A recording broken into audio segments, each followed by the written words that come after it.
আজকে দেখাবো ডিম আর ডালের খুবই অসাধারণ একটা রেসিপি যা খেতে খুবই মজা হয়। এটা থাকলে মাছ আর মাংস আশা করি আর লাগবে না।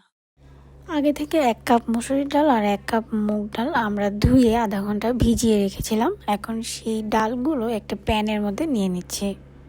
এরপর এতে দিব 2-3টা পেঁয়াজ, 2-3টা রসুন, কিছু টমেটো, আদা বাটা, রসুন বাটা, 1 চামচ করে মরিচ, হলুদ, জিরা আর ধনিয়া গুঁড়া।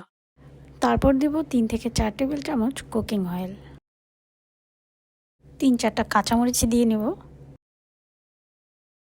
এখন এই পুরো মিশ্রণটাকে হাত দিয়ে ভালো মতো মাখিয়ে নেব। এরপর অ্যাড করব 3 থেকে 4 কাপ পানি। এখন ডালগুলো সিদ্ধ হওয়ার জন্য আধা ঘন্টা পর্যন্ত জাল দেব। সাথেই আমি আগে থেকে সিদ্ধ করে রাখা 3টি ডিম চুলে নিচ্ছি। এখানে আপনাদের সাথে ছোট একটি টিপস শেয়ার করতে চাই। কাঁচামরিচ দিয়ে ডিমের খোসাটা একটু আলগা করে নিলেই ডিমের খোসার সাথে আর ডিমগুলো উঠে আসবে না।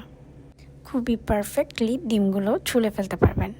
এখন সেদ্ধ ডিমগুলো কেটে 4 ভাগ করে নিচ্ছি। এদিকে আমাদের ডালও প্রায় হয়ে এসেছে।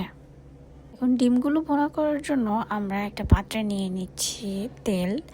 তাতে দেব কিছু রসুন, পেঁয়াজ আর 5 ফোড়ন।